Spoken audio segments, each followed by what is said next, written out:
Explain like I'm 5. What does waking up in the middle of the night do? Okay, so there's basically two stages of sleep here. There's stage 1, which is NREM, which means non-rapid eye movement, and there's stage 2, which means REM, and that's rapid eye movement.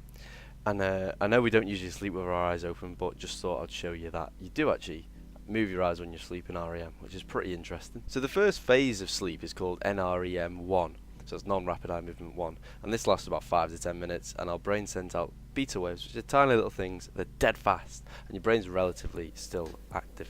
Okay, and the second phase is called NREM 2. It's pretty original, isn't it? And this lasts about 20 minutes, and your body temperature actually goes down as you fall asleep deeper and deeper. Okay, and the third phase is NREM 3, and this is a deeper sleep, and that's meant to be a firework going off. I'm just trying to illustrate that.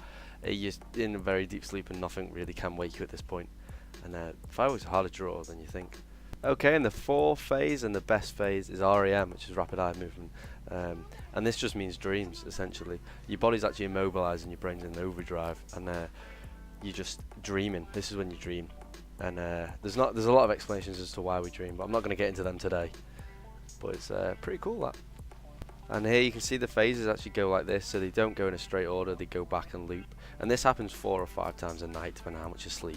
And you actually only get 90 minutes of REM stage, dreams, which is pretty terrible if you think about it. Because when you go to sleep, you wake up in the morning, you think you just dreamt all the way there, but you only dream for about 90 minutes a night. Okay, to answer the question then, so what happens if you wake up in the middle of the night?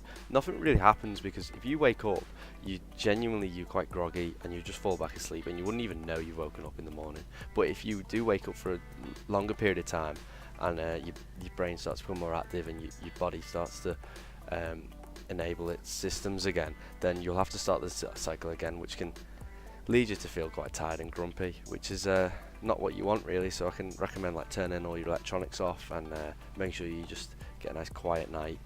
That's the best thing. But on a side note, one day a wife and husband was speaking and she just goes into labour, so she shouts, "Call 999."